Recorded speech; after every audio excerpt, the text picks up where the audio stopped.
What's on, where and when. It's the Talk of Nelson. Talk Nelson Radio. The Mako Rugby Roundup. Welcome to the Mako Rugby Roundup, episode 9, and welcome back again, our co-hosts Les Edwards and Sean Davis. Thanks, mate. Hello, gentlemen. Nice to see you here. Good to see you. And welcome to our very special guest, Stephen Caunter, referees manager for the Tasman Rugby Union. Nice to have you here. Thanks, Chris. Great to be here. In different colours now. I'm used to you. You're running workshops or business workshops and those kind of things. So interesting to see you in this role. So be very interesting to see what is happening in the world of refereeing on top of the South. Nice to have you here. On this week's show, we've got First 15 Rugby. We're going to be talking senior rugby, men's and women's. It's semi-final time in Super Rugby. And, of course, we catch up with Stephen about his background and also refereeing today in the top of the South in rugby. But our first chat is our Shed Chat. Our venue sponsor is O'Shedigan's on Bridge Street.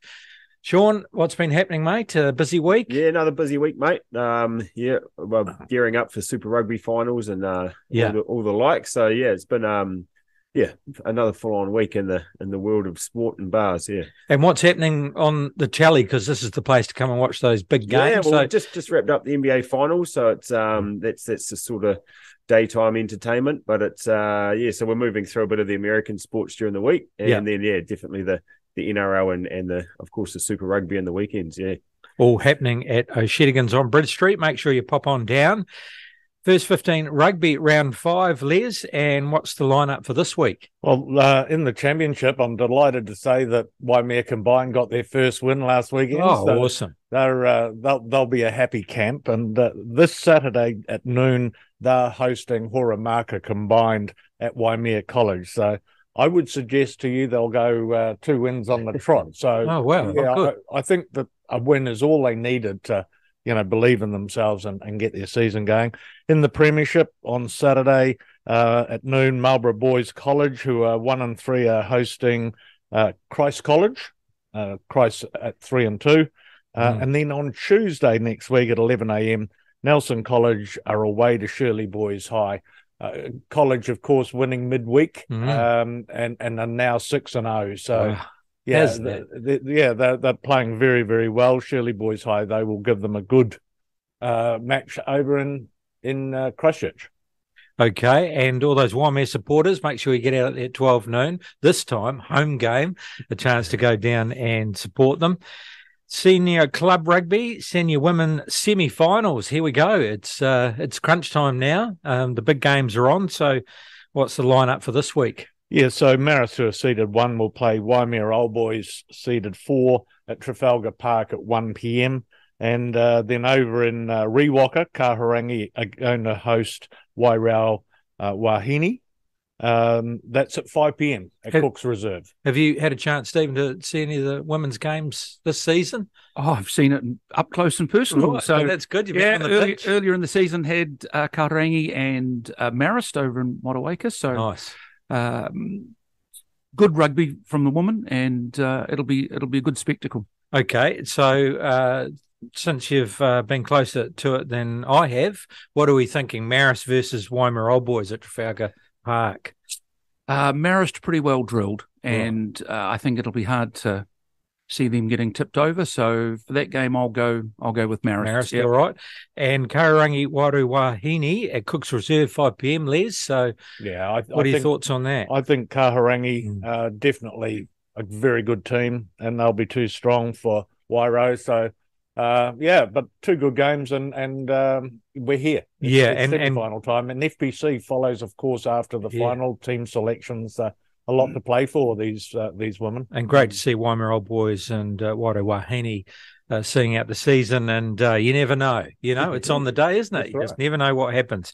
Stuff Tasman Trophy, round 5, 3 o'clock. And what's the lineup this week, Les? Big games: Nelson versus Marist at Trafalgar Park, Waitoi versus Waimea Old Boys at Endeavour Park in Picton, Stoke hosting Central at Green Meadows, and Kahurangi hosting a Muteri at Cook's Reserve. Okay, so we'll go around for the tips. Stephen, you take on Nelson versus Marist at Trafalgar Park. A little bit biased over that way, so we'll leave them out of it. What's your impartial view? Yeah, Nelson Marist. So at different ends of the table, but the local derby, and there'll certainly be some, I would expect some feeling in it, and we're on the main ground, good conditions. Would have to go with Marist to take that and to continue their winning ways in the season. So I think they'll come out on top of Nelson. Okie dokie. All right. Waitoa versus Waimea Old Boys, Les, at Endeavour Park. Oh, you've given me a tough one here. Yeah, I have. Scott Mako McKenzie doesn't like me when I tip against him, but he does use it as motivation. Yes, he does in the changing sheds. In the dressing sheds. So, Waitoa over at home, I think will just be a bit too strong for Waimea Old Boys. So Mac is going to be given the team talk. Yeah. So I'm hoping you get up, Wob. All right, Sean. Stoke, we learned all about Stoke last week, and geez, they got a big game versus Central at Greenmeadows. Yeah, I think probably a few good games this week, but this is probably one of the picks of the round, obviously. Yeah. Look, Stoke at home, they'll really want to get up. Tough to tip against that Central team though. So right.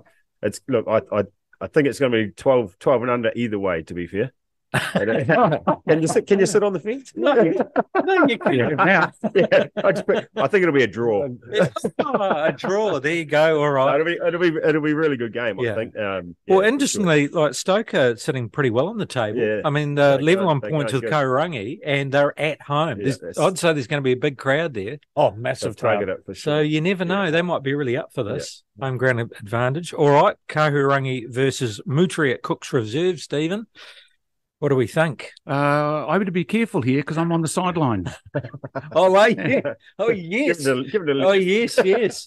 Can't have that. But what I will say, though, it's going to be a big day in Rewalker because club day over there, and there's going to be a lot of people, be a great atmosphere, and probably just a shout-out for the referee on the day, Tim Harwood. So wishing him, a good game out in the middle, but I'm not going to pick a result because fair enough. I'm on the side. You'll be slated.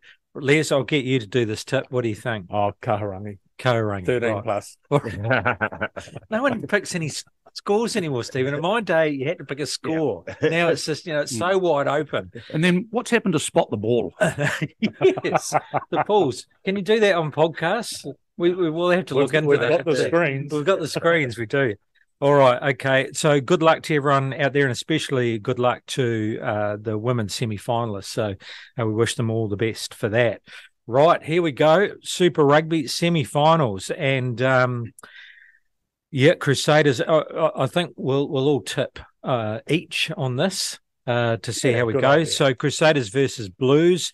Crusaders at home. We've been there before, haven't we? So Stephen, what are your thoughts on this game? Well, when I saw the team, I thought, with the injuries that they'd been through, it was going to look completely different, but not so.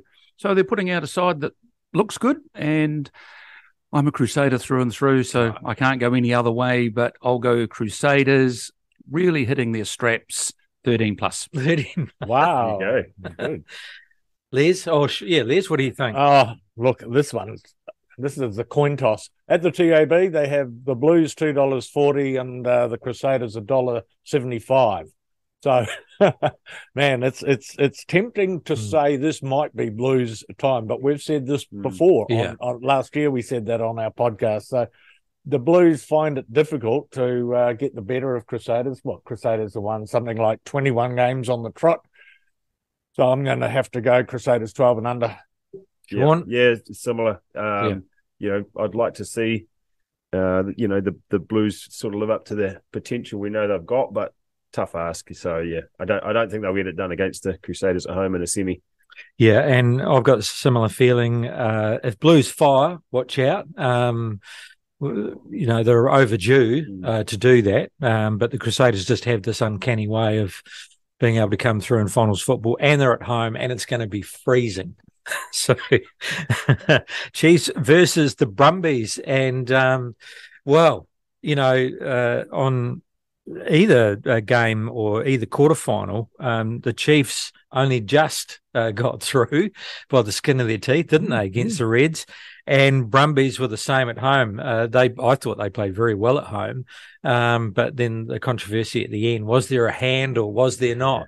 So let's go the other way around. Sean, Chiefs and Brumbies. So Chiefs at home, obviously. Yeah, mate, Chiefs at home. The Brumbies might have picked up a wee bit from that Chiefs and Reds game. If I'm sure they've studied the tapes and everything, and they may approach this game similar to the Reds. But again, Chiefs at home, semi-final rugby. Surely they'll get it done. Yeah. I was rather pleased with the Brumbies because, as you know, I did think they could get up, and I think they're a very good side. Yeah, there's something quite special about the Brumbies being the best team in Australia. So, however, travelling to Hamilton, and the Chiefs are due a very good game. They've had 2 weeks on the row where they've been a little under par, so I would think that the Chiefs will get up in Hamilton. Stephen, your thoughts? So, Les, you're going maybe third time lucky. Yes. Getting the Chiefs up. So the bells will be ringing. And I think the thing for me is, will the people of the Waikato support and turn up on the day and bring their team home? So the Brumbies, close games as well. I'll stick my neck out here and I'll go Brumbies 12 and under. Ooh, there you go. So it could be days of old, Auckland Blues and the Brumbies in the final. Yeah, that shows. That would be a blast from the past, wouldn't it? So that'd be a good multi-Liz. Yeah, but I was impressed that first half. I was very impressed with the Brumbies. I thought they played really well, and good on the Hurricanes for coming back because they are a good side. Yeah. Was it a hand? Well, yeah, it was at a grounding. I couldn't see it, and so therefore, as soon as the referee calls no try on the field, and there's no clear and obvious reason to overturn his decision, and so be it, and you just have to accept it. Interestingly, Artie Savea was quite emotional after that game, wasn't he? Yeah, I've never seen that from Artie before. Well, he does believe that he got it down. But he did say, I found the grass, but then they got their hand under it pretty quickly and lifted me up. And so by the time they unfolded it, the pylon, he missed out. So yeah, but I just thought it was interesting that I don't know if he was emotional about that particular incident, just about the game itself. So maybe a lot of pressure there on the Hurricanes, and I've just never seen him like that before after that kind of match. I thought he spoke very well. He's a good leader. I just think he was emotional because they don't play any more rugby in the Super Comp. You want to play next Saturday. Yeah. So, he's going to have a big year though, isn't he? Got a big year coming up. You're with the Mako Rugby Roundup, thanks to Shedigan's on Bridge Street. Our very special guest is Stephen Caunter, who's the referees manager for the Tasman Rugby Union. Stephen's background has been in banking and business in the training sectors, and he's been a volunteer rugby referee for over 10 years, which I didn't know, Stephen, all this time. Fun fact. There you go. He was recently appointed to the role of referees manager at Tasman Rugby. So what is your story, Stephen, in this area of refereeing? How did you get involved in refereeing? Well, it was I think, very much if you can't beat them, join them. And so my son was playing and I would take up the flag every game that we had because I had a passion for it to be done well. Just even, and then one thing led to another. I'm not sure I should tell the story, but I will anyway. It was, no, we're into controversy here. It's a little bit embarrassing, but, I was one of those noisy parents on the sideline. Yeah. And the challenge got put to me, if you can't beat them, join them. So I said, righto, I'll join them. So that was 10 years ago and every season since. So that's the intro to refereeing. Everybody has a different story as to how they get to refereeing and officiating. But, that's me. If you can't beat them, join them. Speaking of that, Stephen, we have heard at a lot of the games and the footy, the sidelines, the parents, and even some of the players, sort of the way and they engage with the referees. With that in mind, what do you think motivates most people to take up the whistle? Well, it's interesting, and many different reasons. Some of them want to stay involved in rugby that aren't playing anymore. Some for fitness, some for mixing with a completely different bunch of people in their community. So some of them might even be the uniform. I'm not sure, but the reasons are varied, and we'll accept whatever anyone's motivation is, and it's the hardest thing is just to get people to want to have a go. Yeah. And once we get them out in the middle, we had a couple of new guys this year that, every time you see them, they're just fizzing. They just love it. And have you noticed a change in attitudes with the way players and sideline people are engaging with referees over the 10-year period? Has it got better, worse, or same? The same? I would say, well, now that I'm not on the sideline, it's definitely getting better. It is getting better, but it's a constant work on. It is a constant work on. And I think the unfortunate thing is the media and the noise ends up with the 5%. We have 95% of teams out there having an amazingly wonderful time, enjoying their rugby, enjoying their day out. And so, unfortunately, the focus ends up on the stuff that makes the noise, which is unfortunate. And so for us at the Union, it's a constant. The message that's gone out to the referees over the last few weeks is to use their toolbox to get rid of it. So, for example, we'll be having pre-match chat about the chat, and the trees and the appealing, which unfortunately maybe is filtered through from other sports. And so we're working hard to educate teams before we start that just get on and play rugby, and we'll do our job the best we can. You do yours. You talked about kit, doing it for the uniform. I'm loving the new Mako referees outfits. Obviously, Mako colours. I understand the away jersey, if there's a clash, is the blue. So it looks pretty special. And I too did some refereeing for the uniform, mate. This is a Hong Kong Referees Association top that I managed to score by going over to from Seoul, going over and refereeing a Hong Kong Tens tournament. So yeah, I did a little bit of refereeing in the late 90s and 2000s, but yeah, it's important that you get something nice in the wardrobe, that you can wear. Those special occasions. I'm not sure this is the sort of kit that we're out on a Saturday night. Well, I can wear this at bullying day, right? Anti-bully day. So that's a very important piece to have in your wardrobe. What does your job now? Congratulations, by the way, the new Tasman Rugby referees manager. So what does your job entail? Right. So after a banking career, moved out of that, and so this job came up, and just loving it. It's really, the thing for me, there's a real sense of purpose in terms of what I do that makes a difference. So the role sort of changes as the season rolls along, but I suppose some of the key things that I've been involved with is there's communication between the union and the referees, whether that's law, whether it's our meetings and training sessions, and keeping everybody up to speed with what some of the initiatives are.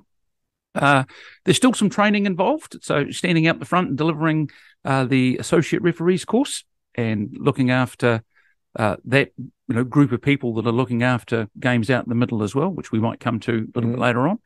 We're gearing up now to prepare ourselves for the sideline for the FPC and NPC games. So I did a little exercise the other day to prepare our teams, and it was how many people are on the sideline. And we got up to, there was about 22 different titles of jobs as opposed to multiple people under that. 22, So we're gearing up, and we want to be the aim for the games in Tasman to be best in class. So we're efficient, not officious. I think it's one of the key things. And so we're looking after, the visiting teams have a great experience here with their interaction with the officials. Looking after the draw, and we have an appointments guy based over in Marlborough, so they do the draw, and then we end up with sick and with COVID and with this, that, and the other. And so the week is often spent finding people, getting them into the right place at the right time, doing the right thing. Sometimes you have to pull a referee out from the 90s. If he wanted a game on Saturday, I would find him one. Yeah, I've got a team to manage, Chris. Oh, right. But next year maybe we could get you an early game just for a warm up, please. Yeah. So in those appointment processes, how do you prioritize the senior games, men and women, and also age grade? Yeah. Okay. So we have a couple of selectors, and then we have our coaches. So different roles, and one based here in Nelson and one over in Marlborough, and they will have referees on their radar or have preferences for the right people for the right games. And you can't just appoint a referee because I think some games require particular personalities to make sure you get a good outcome for the game. And, the game needs to be the spectacle, not the referee. Mm. So they'll start the process, and then our appointments guy in Marlborough will essentially work down the drawer. Roughly, we aim to appoint from under 14 up. That's our goal. So age grade. Yep. This week we've probably got about 4 at the moment, and I can then name 4 referees that we don't have that have got sick, COVID, away, and so we run pretty thin, which is unfortunate. And so then we go through and we look at the right people for the right games, and their experience and their aspirations as well. And if they're moving up the levels, that we challenge them when appropriate. And I think the really important thing that we're working on is that we are all referees. We are not, Div 1 or Prem referees. And so you could get any game any week. And so we mix things up a little bit in that regard as well. Mm. So one of the issues that's been raised is some of the senior women's games this year have been played without ARs, without assistant referees, and just wondering if finding those assistant referees is an area where you could specialise as a volunteer, say, rather than actually having to be fit enough to keep up with the seniors on the field in the middle. Is there an opportunity to get more people volunteering to being the touch judges? Yes, in a nutshell. And we would find jobs for anyone who wants to be involved in officiating. And we've had guys in the past that have said, I'll just AR on weekends, and they'll do a fantastic job for that. And so it's been unfortunate for the Prem woman that we haven't had full sideline teams. It's just a sheer volume thing. This weekend, the college games may not have 2 ARs. The senior games may not have 2 ARs. So priority's got to actually have a referee for games. ARs become a bit of a luxury when you're a bit thin on the ground. So how many referees do you have, and how many do you need to make sure that every under 14s up was properly manned? Oh, okay. So I know exactly that number, 48 across Blenheim and Marlborough and Nelson, and different ages and stages and capabilities. And crikey, if we had, we could find jobs for another 10, another dozen, easy. Yeah, and 60 would be a good number. Oh, it'd be fantastic. And it would certainly have us punching above our weight in terms of union size for a referee contingent. So there are plenty of opportunities. We've got next week there are games on Monday in Murchison, then we've got girls and under 18s on Wednesday, and then we'll have finals and another full round of age group and senior rugby next weekend. So there's plenty of jobs. So the game can't happen without a referee at all levels. So what about the junior kids, the JAB? Who's refereeing those games, and how do people get involved in that? Yeah, so we've got some new referees this year, and their sort of confidence and ability will get them started at maybe under 12, under 13, under 14. We have, and I mentioned earlier, our associate referees. So we run a course for them, which is an introduction to refereeing, and also a focus on their role in terms of player safety and welfare, and I think also giving them the confidence of the responsibility that they have. They get a lovely blue bib to wear, and so they'll look after under 8, and they could go right up to under 15 if we want them to. And so we showing them a bit of love this year, and so we've had 5 courses. We're going to have another catch up at the end of the month just to check in with them, just to see how they've gone and how they're dealing with sidelines and law and all those sort of things that the referee has to deal with. So yeah, it makes sense. We've had a lot of coaches on the show, and they all talk about team culture and supporting the players and management group around culture and that sort of focus there. For you, is there a similar sort of approach for your group of referees? Yeah. The challenge that we have is our geography. Yeah. So if you could imagine a senior team where half of them live in Marlborough and half of them live in Nelson, and you don't actually get together every single week for training and the like. So that's our challenge, and it's a work on, and it's constantly top of mind and is improving. So we will meet in our own geographies for training every week, and then we have a session at Rye Valley. So we meet there and have a combined session, and so they're always of great value, and just to get to know, because there's always new ones popping up. And so from there we end up with the work on about, the communication that goes out. Everything that we do and talk about now is Tasman referees. And so, we represent Tasman. This weekend we've got an exchange. Our Div 2 referees are swapping. So the Div 2 games here will have a Marlborough-based referee, and our Nelson guys are heading over to Marlborough. So just a change of face and a change of scenery for everybody, really. You also have exchanges with other provinces, don't you? So we've just had that. And so Tasman's got one of the best exchange programs, I think, from around the country. So we're really active and see a lot of value in that. So I went to Hawke's Bay, had a game up there, which was great. And you learn a lot, and you make some great connections, and just the way other unions go about their business and do things. And we've got, at the end of the month, we've got 2 heading across to Illawarra in Sydney as well. So we've resurrected that exchange. So there's some really good, there's some great opportunities in terms of reward and recognition and going on interchange. Everyone loves it. And, we host other visiting referees. So a lot of value goes into that. But there's a bit going on in there.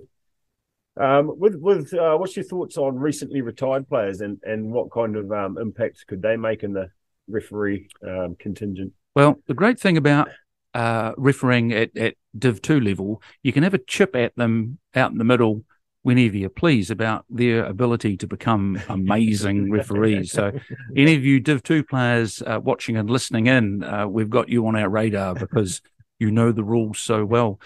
We would they tell you all the time. Oh, all the time. They're the Div 2 very deep thinkers, very deep thinkers. Look, we'd love players to move over to refereeing. Yeah. They come with a knowledge of the game, which is good, and so maybe we can brush up a few bits of law. And one of the initiatives that we'd love to see is some of the senior teams, providing a couple of referees every week to do some of their junior grades, just to get them out in the middle and making it real. Yeah. I've got a question about Lyndon Bray. Yes. Just occurred to me then, quite an experienced referee. He's the CEO. So are there conversations there? Is there feedback from him and his experience, or how does that dynamic work? Oh, it's fantastic. And not just Lyndon, we've got access to some, a raft of, top class referees.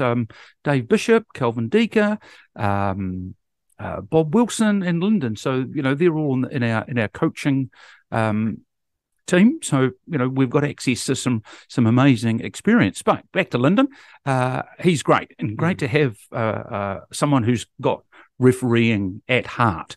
And so he's heavily involved now as a referee coach. So he'll be roaming the sideline and is doing a great job at looking at some of our emerging talent as well, and brings a different perspective to what a referee might be, doing in a game and thinking about how they are part of a game as well. And so, he's also been great with our training and putting together our referee game book and how we approach refereeing games at every level. So yeah, we're getting our pound of flesh out of Lyndon, and he's great. Yeah, interesting. On one of the podcasts, we had a comment all the way from Perth.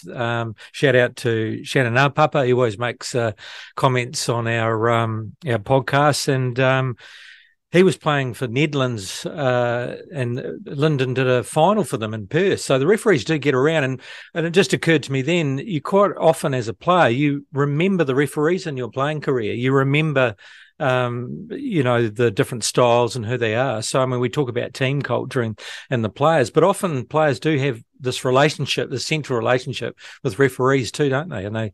And Shannon remembered Lyndon from that final. So that's interesting. Sometimes you remember them for hopefully not for the wrong reasons. Here you go.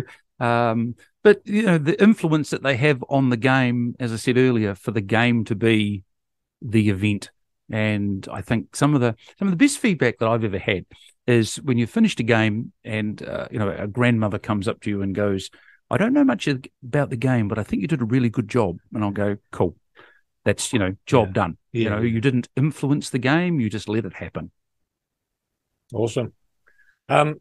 Personally, right, outside of refereeing, what floats Stephen Corkner's boat? Oh, right. Well, this is a right mixed bag, isn't it?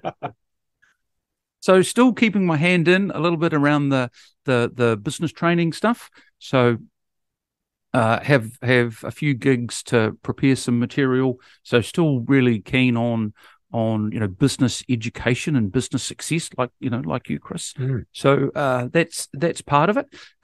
Also involved in vintage machinery.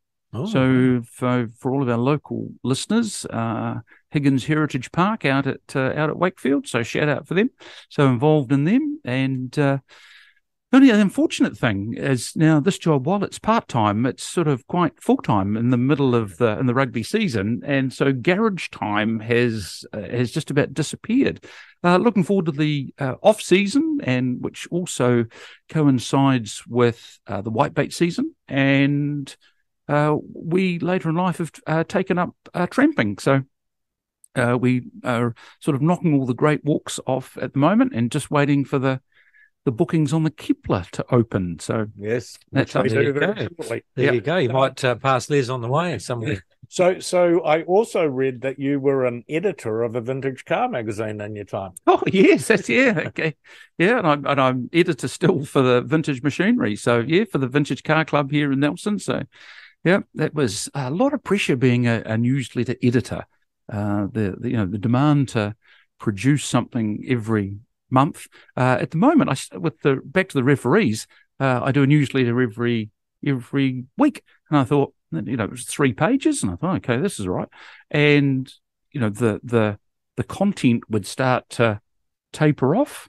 Well, I'm still at 3 pages, and I've still got notes at the bottom for next week. So there's plenty to talk about and plenty to write. So I quite enjoy that, and you get a bit of feedback, not all. Yeah.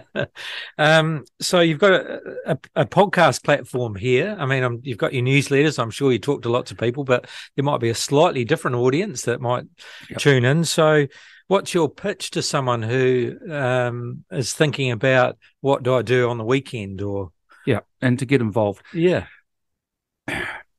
You can get me, and I will look after you as best I can to get you up and running and supported and, set up with coaching. So you can get me at ref@tasmanrugby.co.nz.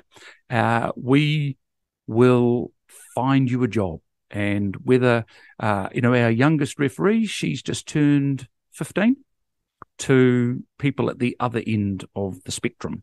And, they provide a valuable service. So, if I get any sort of hint of a possible new recruit, I'm onto them. So, yeah. So I think that you can think about being a referee.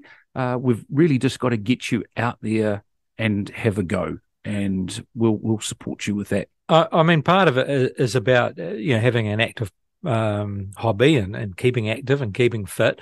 There is a social aspect to it because you do mix and mingle with not only fellow officials but also club people as well.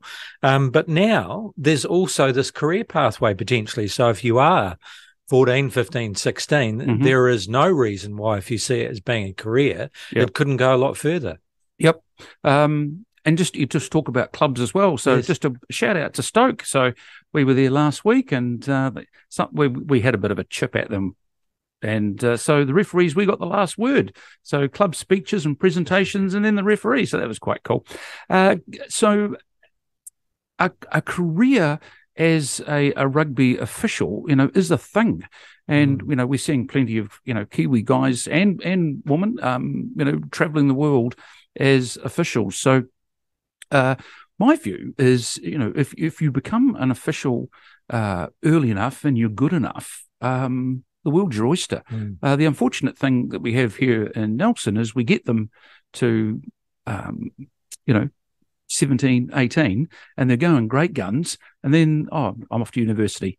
And which is an unfortunate thing for us, and great like for the them. players, isn't it? Yeah, absolutely. Yeah. And it's also great just to see them continue their refereeing, journey once they've left Tasman, and I'm sure they won't forget their roots.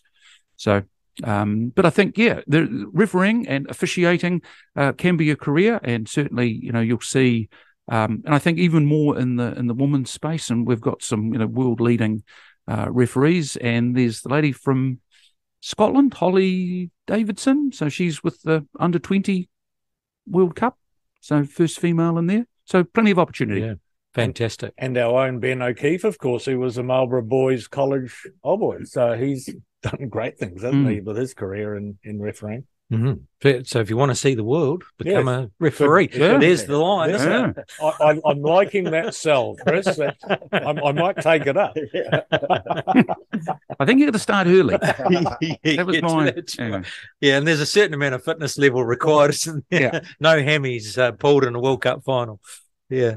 All right. Hey, look, Stephen, it's been fantastic having you in, and really interesting to see you go into this.